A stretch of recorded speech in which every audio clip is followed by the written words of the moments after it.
अहदे मुस्तफ़ा है ताजदारे मदीना, वाली कायनात की जाहिरी हयात है, मुस्तफ़ा का प्यारा शहर है मदीना। मदीना मुनव्वरा की पाकीज़ा गलियां हैं, वो पाकीज़ा सरजमीन है, वो मस्जिद नबवी है मेरे आका की।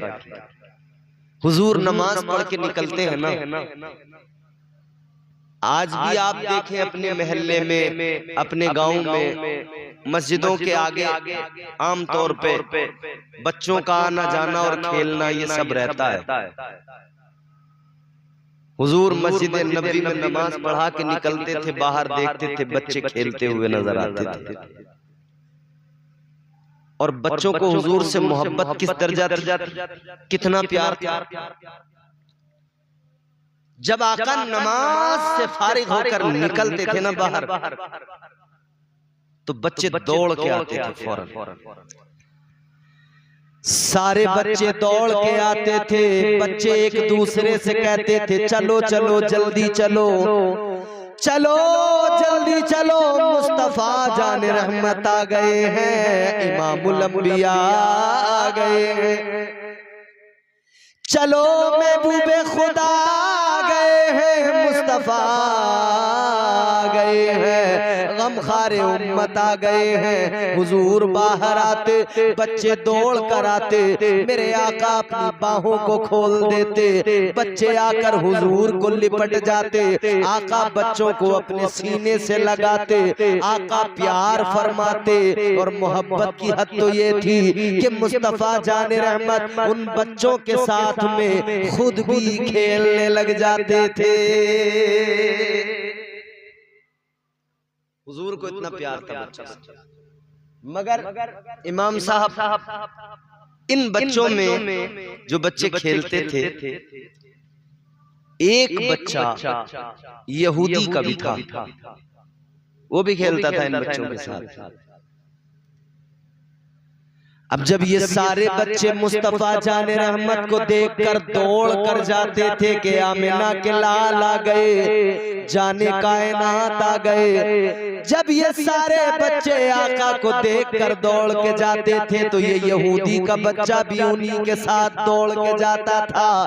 ये भी कहता था महबूबे खुदा आ गए।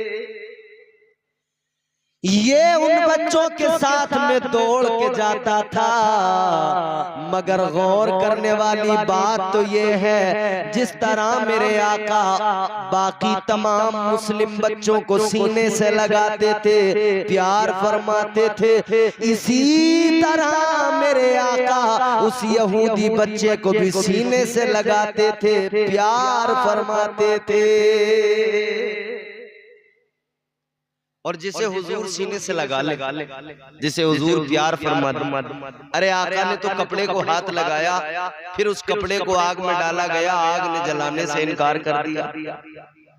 हजरत अनस का वो दस्तरखान के खाना तनावुल फरमाकर मेरे आका ने उससे अपने हाथ साफ किए थे।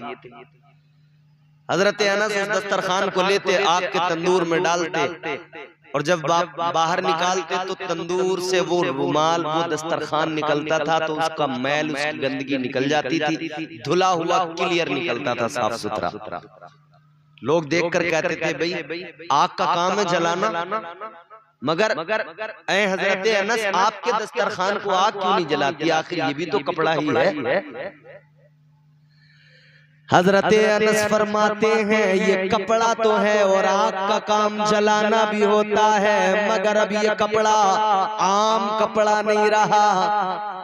अब इस कपड़े को दुनिया की कोई आग जला नहीं पाएगी। किस लिए? फरमाया इस कपड़े को मुस्तफा जाने रहमत के हाथ लग गए हैं। ऐ मेरे अजीजों गौर करो, जिस कपड़े को आका के हाथ लग जाए उसे आग नहीं जलाती तो फिर जिसे मुस्तफा का जिस्म लग जाए, जिस इंसान को लग जाए, उसे दोज़ख की आग कैसे जलाए। अल्लाह अकबर कबीरा। उस यहूदी बच्चे को आका सीने से लगाते थे, आका प्यार फरमाते थे। जिसमें मुस्तफा उसके जिस्म से लगता था तो उसकी बरकत ये कि अल्लाह की रहमत को अब गवारा नहीं है कि ये यहूदी रह जाए और ये जहन्नम का ईंधन बन जाए। अल्लाह ताला ने उस बच्चे के सीने में आका की मोहब्बत को डाल दिया। अल्लाह ने उस बच्चे के सीने में इश्क मुस्तफा डाल दिया, प्यार आका का उसके सीने में डाल दिया। बच्चा रोजाना खेलता, रोजाना हुजूर से मिलता, रोजाना खेलता, रोजाना हुजूर की शफकतें नसीब होती, रोजाना हुजूर का जो है करम उससे वो फैजियाब होता। मगर बिलाखिर यहूदी का बच्चा था। तो अब जैसे जैसे ये बड़ा होता जा रहा था वैसे वैसे ये इश्क की आग भी भड़कती जा रही थी। ये इश्क की आग शोलों में तब्दील होती जा रही थी। और जिससे इश्क हो जाए, इश्क हो जाए किसी से कोई चारा तो नहीं। एक सिख शायर है, उन्होंने कहा इश्क हो जाए किसी से कोई चारा तो नहीं, सिर्फ मुस्लिम का मोहम्मद पे इजारा तो नहीं। वो कहते हैं कि ये जरूरी तो नहीं है कि सिर्फ मुसलमान ही हुजूर से मोहब्बत करे। कहते हैं इजारा तो नहीं है, इश्क तो इश्क है, किसी को भी हो सकता है। कहते हैं सिख भी आका से मोहब्बत कर सकता है, एक गैर मुस्लिम भी कर सकता है, एक ईसाई भी कर सकता है, यहूदी भी कर सकता है। जिसको हुजूर की जात जिसने देखा ना गौर से समझने की कोशिश की, उसे हुजूर से मोहब्बत हो गई। अल्लाह अकबर। अजीज़ाने गिरामीउल कद्र जरा गौर फरमाइए, इस बच्चे को हुजूर से जो मोहब्बत है, जो प्यार है, अब वो बेकरारियां बढ़ती जा रही है, तड़प बढ़ती जा रही है, इश्क का नशा चढ़ता जा रहा है, इश्क का खुमार बढ़ता जा रहा है। मोहब्बत में बदलाव, तब्दीली। और याद रहे मोहब्बत जब अपने उरूज को पहुंचती है, मोहब्बत जब बढ़ती जाती है तो इश्क में आशिक की कैफियत तब्दील होने लगती है। आशिक की कैफियत क्या तब्दील होती है? अल्लाह अकबर कबीरा। आशिक की तब्दील होने लगी कैफियत, आशिक का हाल बदलने लगा। अब ये धीरे धीरे धीरे धीरे अब उसी खुमार में रहने लगा। और फिर एक दिन आया, उसी खुमार में सब कुछ भूल गया। अब खाना पीना भूल गया, अब अपने आप को भूल गया, अब सारी कायनात को भूल गया, अब सारे जमाने को भूल गया, अब सब कुछ भूलता जा रहा है।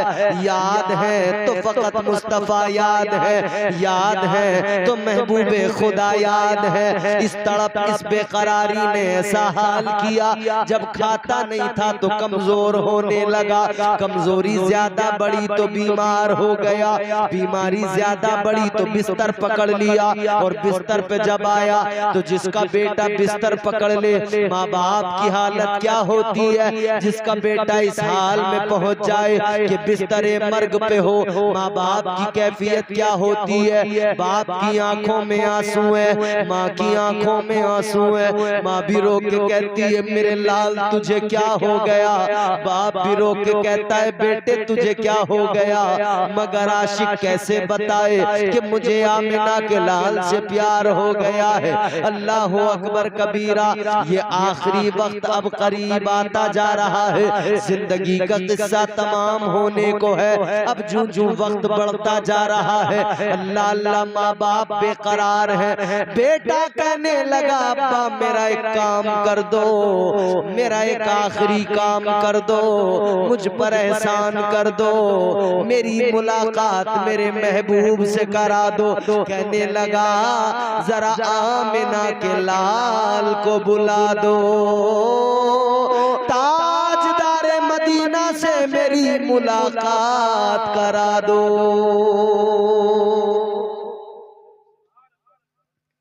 बाप इसकी बेकरारी को समझ गया, इसकी तड़प को समझ गया। बाप ने हुजूर के पास खबर भेजी कि आपका दीवाना तड़प रहा है, आपको याद कर रहा है। खबर आका तक पहुंच गई कि आशिक बेकरार है। खबर मुस्तफा तक पहुंच गई कि दीवाना मुस्तरिब है। और आशिकों की खबर तो हुजूर को पहुंच ही जाती है। आशिक यहाँ तड़पे, आशिक यहाँ अश्क बहाए, उधर मदीने से मेरे आका मुलाहिजा फरमाते हैं। आज भी हम यहाँ बैठे हैं, जिक्र कर रहे हैं हुजूर का। हमारा यकीन है कि मुस्तफा मदीने से देख रहे हैं। बेखबर हो जो गुलामों से वो आका क्या है। बेखबर अगर है तो फिर आका कैसा ठहरा। मेरे आका बेखबर नहीं, बाखबर है। जो हो चुका है, जो होगा हुजूर जानते हैं। सारी चीजें जाहिर है मुस्तफा पर। ये पावर मुस्तफा को मेरे रब ने अता फरमाई। आका को खबर हो गई दीवाना बेकरार है। ताजदारे मदीना अपने गुलामों को साथ लेकर चले, सहाबा को साथ लेकर चले। सहाबा अर्ज करते आका कहां जाना है। हुजूर ने फरमाया दीवाना याद कर रहा है। ऐ सहाबा दीवाना बेकरार है, याद कर रहा है। चलो चलो, आका अपने सहाबा को लेकर चले। उसके दरवाजे पर पहुंचे। ये अंदर है, मगर खुशबुए मुस्तफा बता रही है कि आका आ गए। हुजूर की खुशबू बता रही है। आशिक जब उस खुशबू को महसूस करता है तो दिल को जरा सा सुकून आता है, मगर सांसें फिर भी तेज हो जाती हैं कि हुजूर आ गए, हुजूर आ गए। किसी के घर हुजूर आए तब वो बेहद खुश होता है। किसी के ख्वाब में हुजूर आए तब उसकी खुशी का आलम न पूछिए। और जब दुनिया में हुजूर आए तो उस वक्त की खुशी भी तो बड़ी खुशी है ना। तो इसी वजह से हम हुजूर की आमद पर खुशी मनाते हैं। हुजूर जब दुनिया में आए उस तारीख पर हम हर साल हुजूर की आमद पर खुशी मनाते हैं। और हम यूं कहते हैं आमदे मुस्तफा पर ये सारा जहां आज किस दर्जा खुशियों में मसरूर है। आमदे मुस्तफा पर ये सारा जहां आज किस दर्जा खुशियों में मसरूर है। आज किस दर्जा खुशियों में मसरूर है। रात महकी हुई चांद हंसता हुआ जिस तरफ देखिए नूर ही नूर है। रात महकी हुई चांद हंसता हुआ जिस तरफ देखिए नूर ही नूर है। हुजूर आए, दीवाना खुश हुआ, दरवाजा खुला, मुस्तफा अंदर तशरीफ लाए। हुजूर ने दीवाने को देखा, दीवाने ने आका को देखा।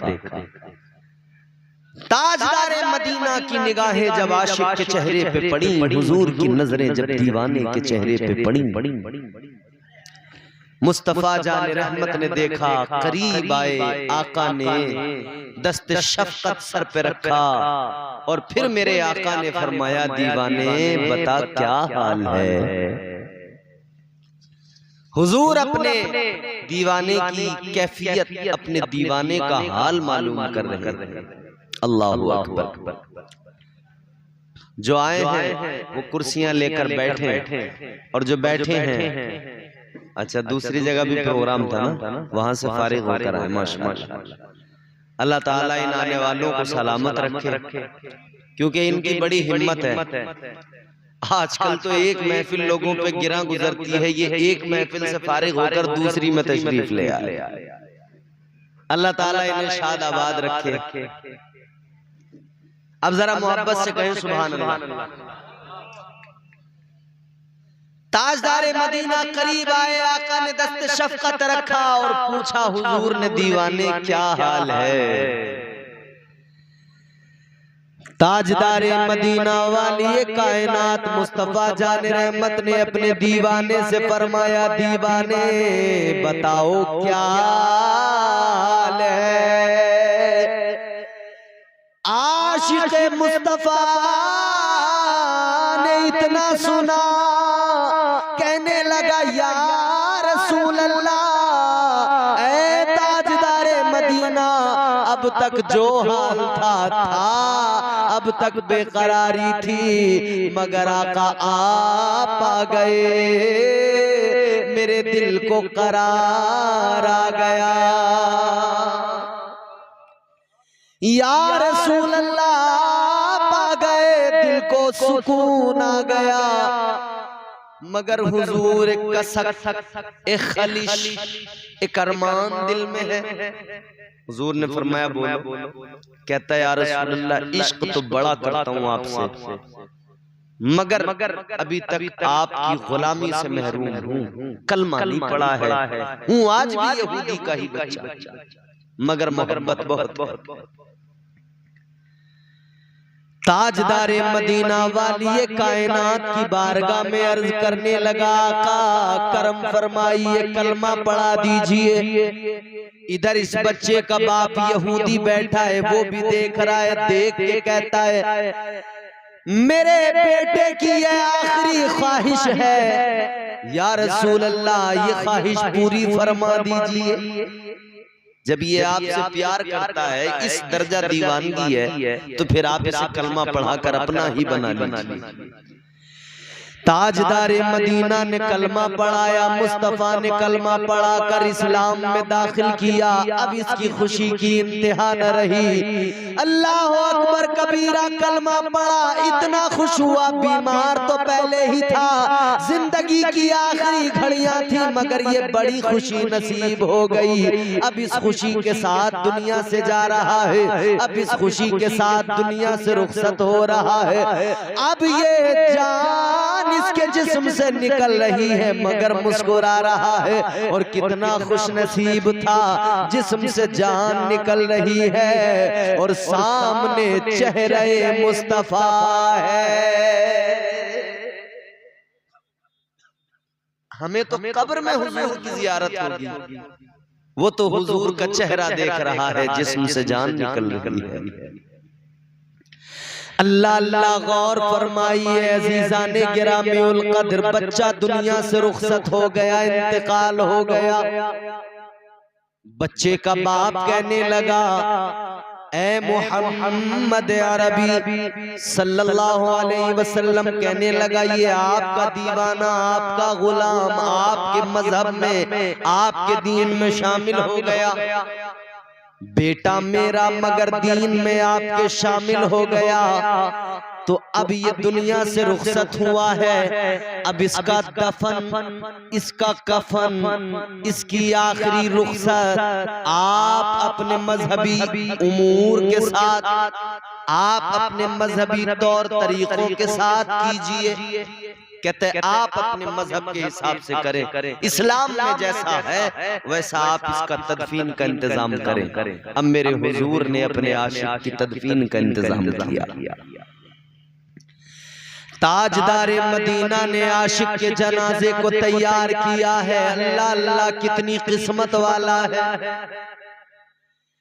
तैयार किया गया जनाजा, तदफीन का एहतमाम किया गया, जनाजा तैयार किया गया। अल्लाह अल्लाह कफन पहनाया गया, नमाजे जनाजा का वक्त आया, जनाजा उठा के रखा गया, नमाजे जनाजा का वक्त है। अब ये जुमले आप बड़े गौर से सुने, बड़े लतीफ जुमले हैं, आशिकों के दिलों को ठंडा करने वाले जुमले हैं। हुजूर की मोहब्बत क्या देती है यार। जाना तो है दुनिया से, मगर ऐसे जाओ जैसे ये नबी का दीवाना गया।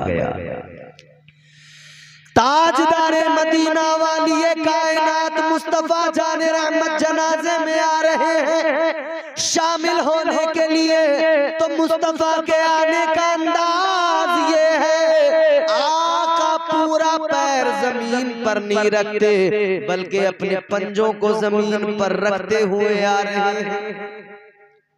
हुजूर पंजे जमीन पे टेकते हुए आ रहे हैं।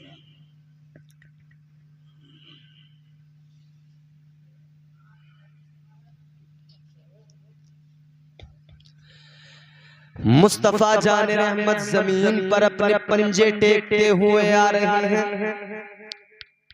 इधर सुन, हुजूर से सवाल किया गया, या रसूल अल्लाह पंजों के बल कुछ नहीं, आप क्या परेशान हो रहे हैं? वो गाड़ी खड़ी है हमारी रास्ते में, दूसरी गाड़ी है उसको निकलना है, उस गाड़ी को निकालने के लिए हमारी गाड़ी आगे पीछे करनी पड़ेगी। हुजूर पंजों के बल आ रहे हैं, पंजे रखते हुए जमीन पर, एड़ियां नहीं टेक रहे। तो अर्ज किया, या रसूल अल्लाह क्या मामला है, आप इस तरह क्यों चल रहे हैं? हुजूर का जवाब, ताजदारे मदीना वाली ये कायनात मुस्तफा जाने रहमत ने फरमाया, ऐ मेरे सहाबा सुनो, ऐ मेरे सहाबा, ये मेरे आशिक का जनाजा है, ये मेरे दीवाने का जनाजा है।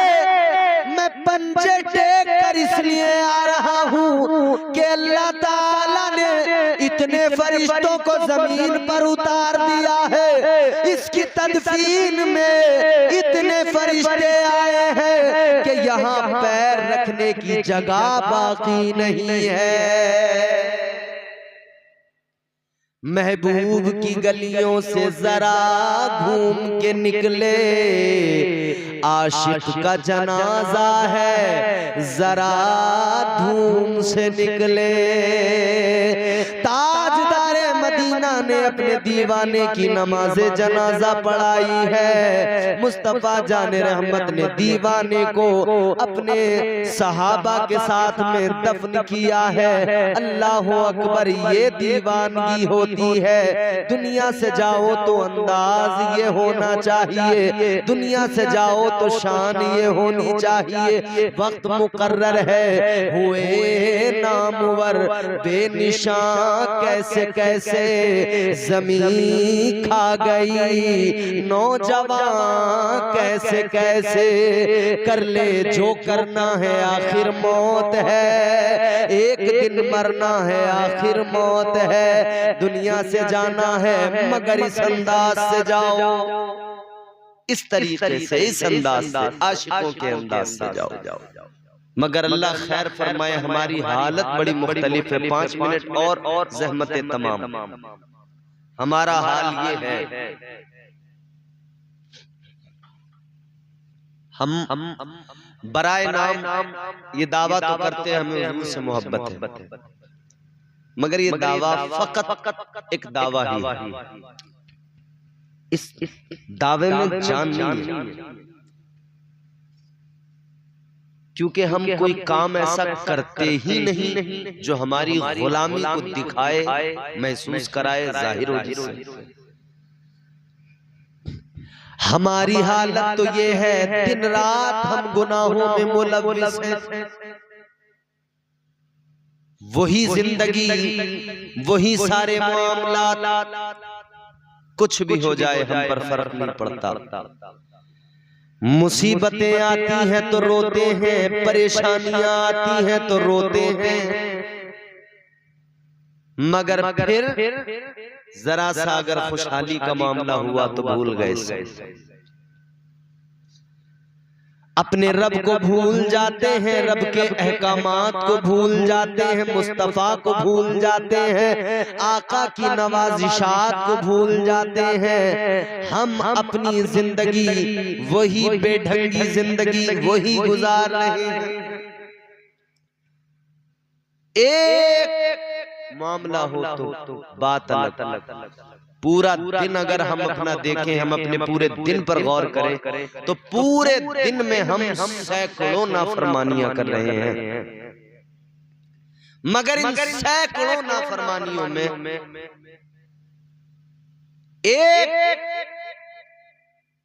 एक नाफरमानी ऐसी है जो कसरत के साथ है, वो है झूठ।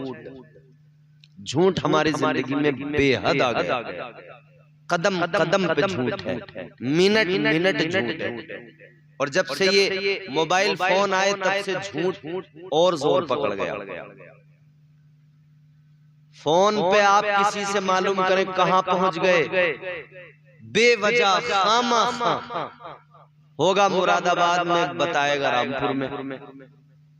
मुरादाबाद से कोई आपका आ रहा हो, आप उसका इंतजार कर रहे हो, आप कहें जी हाँ कहां पहुंच गए, तो है अभी तहारपुर में, और बताएगा मैंने ठेर में, बोले मैंने ठेर पहुंच गया। खामखा झूठ इतना बोल रहे हैं हम, घर में झूठ बोल रहे हैं, कारोबार में झूठ बोल रहे हैं, जिंदगी में झूठ बोल रहे हैं, दोस्तों से झूठ बोल रहे हैं, माँ बाप से झूठ बोल रहे हैं, अपने रिश्तेदारों से झूठ बोल रहे हैं, इस कदर झूठ। मगर एक कड़वा जुमला मैं कह रहा हूं, इसको बर्दाश्त करना। जिस तरह से शराब पीना हराम है, उसी तरह से झूठ बोलना भी हराम है। तो जिस तरह शराब पीने वाले को हम गिरी नजर से देखते हैं, और वो शराब पीने वाला भी खुद को समझता है मैं क्या हूं, इसी तरह झूठ बोलने वाले का भी यही मामला है। वो भी हराम ही काम है, ये भी हराम ही काम है। जिस तरह जिना करना हराम है, जिनाकारी हराम है, उसी तरह से झूठ बोलना हराम है। जानी को किस कदर हम माशरे में जलील करते हैं, किस कदर उसको गिरी नजरों से देखते हैं, तो झूठ बोलने वाले को इतनी इज्जत क्यों देते हैं हम? झूठ बोलने वाले को हम क्यों सर पे बैठाते हैं, क्यों उसके लिए कुर्सियां छोड़ते हैं? आदमी अगर सच्चा है तो सच्चे की वैल्यू नहीं है, झूठे की वैल्यू ज्यादा है।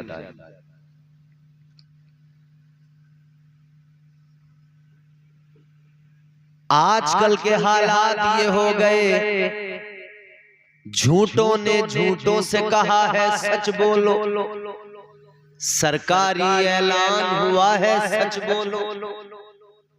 घर के अंदर झूठों की एक मंडी है, दरवाजे पर लिखा हुआ है सच बोलो।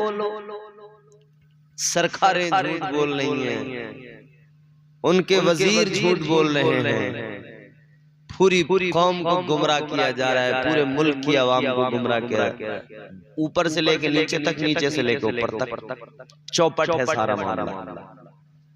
गांव का प्रधान देखो तो वो भी नंबर ही,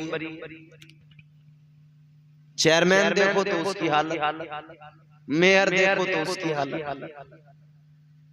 झूठ इस कदर मुआशरे में है, अल्लाह खैर फरमाए। बचे झूठ से, झूठ कोई मामूली गुनाह नहीं है। झूठ एक बोलेगा आदमी एक झूठ, तो वो एक झूठ से 70 झूठ बोलने पर मजबूर करेगा, एक के बाद एक, एक के बाद एक, एक के बाद एक। उसको मेकअप करना पड़ता है बैलेंस करने के लिए, बराबर झूठ बोल। एक हुजूर ने दीन की तबलीग हो रही है, हुजूर ने दीन की दावत दी, तो जिसको दावत दी गई उसने कहा कि मैं कलमा तो पढ़ लूं मगर मैं नमाज नहीं पढ़ूंगा। हुजूर ने फरमाया अच्छा ठीक है। अब देखें ना हुजूर का अंदाज़े तबलीग भी कितना प्यारा है। मेरे आका फरमाते हैं अच्छा तू नमाज नहीं पढ़ेगा ठीक है, मगर एक बात मेरी माननी पड़ेगी, तुझे एक शर्त है। कहा क्या? हुजूर ने फरमाया ठीक है तू नमाज नहीं पढ़ेगा, पहले ही तू मुझसे साफ कर रहा है, क्लियर कर रहा है, मगर हाँ एक शर्त मेरी है, झूठ नहीं बोलेगा। हुजूर ठीक है झूठ नहीं बोलेगा। बात तय हो गई। अब ये तो बड़ा खुश था, भैया मुसलमान भी हो गया, नमाज भी नहीं पढ़ूंगा। मगर जब ये झूठ बोलने का वादा कर चुका और फिर जब ये किसी गलत काम की तरफ जाता था, ऐसा फौरन ख्याल आता था कि हुजूर मुझसे मालूम करेंगे तो मैं क्या जवाब दूंगा। फौरन ख्याल आता था हुजूर मालूम करेंगे तो क्या जवाब दूंगा। मुस्तफा जान रहमत वाली ये कायनात का फौरन ख्याल आता था। अजान मस्जिद में हुई, अब इसने सोचा मैं नमाज क्यों पढ़ूं, मगर फिर ख्याल आया हुजूर जब मालूम करेंगे तो सहाबा भी बैठे होंगे, फिर मुझे सच बोलना ही होगा और सच सबके सामने कहूंगा नहीं पढ़ी नहीं पढ़ता तो सबके सामने मुझे जो है ना एक अलग हो जाऊंगा मैं सबसे। तो ख्याल आया नहीं यार छोड़ो नमाज भी पढ़ो, सारे नेक अमाल भी करो। एक झूठ छोड़ने की वजह से सारे नेक अमाल उसके अंदर आ गए, सारी खराबियां दूर हो गई। एक झूठ है जो सारी खराबियों को आपके अंदर लेके आता है। आप झूठ छोड़ दें, सारी खराबियां एक के बाद एक आपके अंदर से निकल जाए। झूठ बोल के धोखा दिया जाता है। बकरे के ऊपर बकरीद है परसों को है ना, बकरे के ऊपर अल्लाह लिख दिया कलर वलर से और बोले अब बकरे की कीमत मुंह मांगी मांगेंगे। अच्छा लोग भी बड़े अजीब हैं, बकरे के ऊपर अल्लाह लिखा हुआ देख लिया तो पूछो मत साहब। अब बकरा 1 लाख रुपए में खरीद लिया, भाई इतना महंगा क्यों खरीद लिया, इतना बकरा तो मिल जाता 15,000 का 20,000 का। बोले मौलाना ये मामूली बकरा नहीं है, इस पे अल्लाह लिखा हुआ है।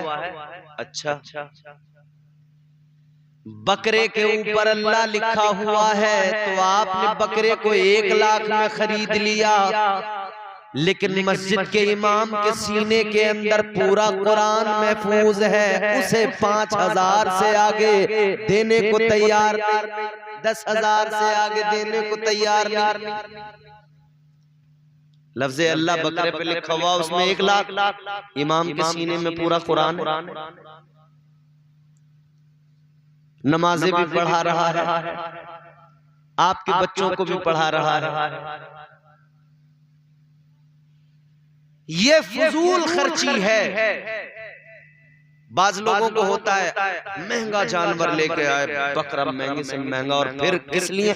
वो अल्लाह की रजा के लिए महंगा नहीं लाते। यूं तो हुक्म है हुजूर का कि अच्छा जानवर लो, फरबा हो, तंदुरुस्त हो, खूबसूरत हो, प्यारा हो, महबूब चीज हो, उसको आप कुर्बान करें। मगर हमारे यहाँ ना कुछ लोग महंगे बकरे महंगे जानवर इसलिए लाते हैं हमारी वाहवाही हो जाए। अरे साहब बकरा तो उनका निकला भाई, बकरा तो वो लाए, जवाब थोड़ी है उस बकरे का। अगर ये ख्याल आ गया कि मैं महंगा जानवर लेके जाऊंगा, लोग देखेंगे वाहवाही करेंगे, रियाकारी अगर आ गई ना कुर्बानी तेरी कबूल नहीं होगी। जा कर ले जितना महंगा करना है, तेरा अमल अल्लाह के लिए नहीं रहा, दिखावे के लिए हो गया। कयामत के दिन अल्लाह ताला की अदालत कायम होगी, याद रखना। नमाजी आएगा, अल्लाह फरमाएगा इसे दोज़ख में डालो, कहेगा या अल्लाह मैंने तो नमाजें पढ़ी, या अल्लाह मैंने तो सजदे किए, इबादतें की, अल्लाह फरमाएगा तेरी इबादत मेरे लिए नहीं थी, दिखावे के लिए थी, तुझे दोज़ख में डाला जाएगा। आलिम आएगा, अल्लाह फरमाएगा इसे भी दोज़ख में फेंको। या अल्लाह मैं तो तेरे दीन का आलिम था, लोगों को दीन की बातें बताता था। अल्लाह फरमाएगा तेरा इल्म, दीन का इल्म जो तूने हासिल किया था, वो तेरा इल्म फकत दीन की खिदमत और मेरी मोहब्बत के लिए नहीं था, बल्कि तू दुनिया में लोगों पर सबकत हासिल करने के लिए, अपनी दुनिया बनाने के लिए, अपने आप को बड़ा बनाने के लिए तूने वो इल्म हासिल किया था। दुनिया में तू इस इल्म से इज्जत चाहता था, तुझे मिल गई, अब यहाँ कुछ नहीं। कुर्बानी करने वाला आएगा, अल्लाह फरमाएगा डालो दोज़ख में। या अल्लाह मैंने तो तेरे नाम पे महंगा जानवर लाके कुर्बान किया। अल्लाह फरमाएगा तूने वो जानवर महंगा जो लिया था मेरी मोहब्बत में नहीं लिया था, तूने दुनिया में लोगों से वाहवाही के लिए, दुनिया में अपना नाम बड़ा करने के लिए, अपनी वाहवाही दिखावे के लिए किया था। दिखावे का अमल अल्लाह की बारगाह में कबूल नहीं। अल्लाह दिलों की हालत देखता है, दिलों की कैफियत देखता है। हुजूर ने फरमाया इन्नमल आमालु बिन्नियात, अल्लाह दिलों के हाल देखता है, अल्लाह दिलों की कैफियत देखता है। अल्लाह का शुक्र अदा किया करें। या अल्लाह तूने हमें दिया है, हम तेरे नाम पर कुर्बान कर रहे हैं। ये हमारी दौलत का कुछ हिस्सा निकला, हमने इससे जानवर लिया, हम कुर्बानी कर रहे हैं। दुआ किया करें मालिक हमें रियाकारी से बचा और हमारी कुर्बानी को अपनी बारगाह में कबूल फरमा, और इसका अजर हमें या अल्लाह तू दुनिया आखिरत में अता फरमा। खुद को बेहतर बनाए, जिंदगी बदले, दुनिया से जाना है। अल्लाह हमें जाने की तैयारियां करने की तौफीक अता फरमाए। परवरदिगार हमारी दुनिया आखिरत को बेहतर फरमाए। अल्लाह ताला मरहुमा के दर्जात को बुलंद फरमाए। अस्तगफिरुल्लाह रब्बी मिन कुल्लि ज़ंबि व अतूबु इलैह। कलमा शरीफ पढ़ लीजिए, ला इलाहा इल्लल्लाह मुहम्मदुर रसूलुल्लाह सल्लल्लाहु अलैहि वसल्लम व मा अलैना इल्लल बलाग। अस्सलामु अलैकुम व रहमतुल्लाह।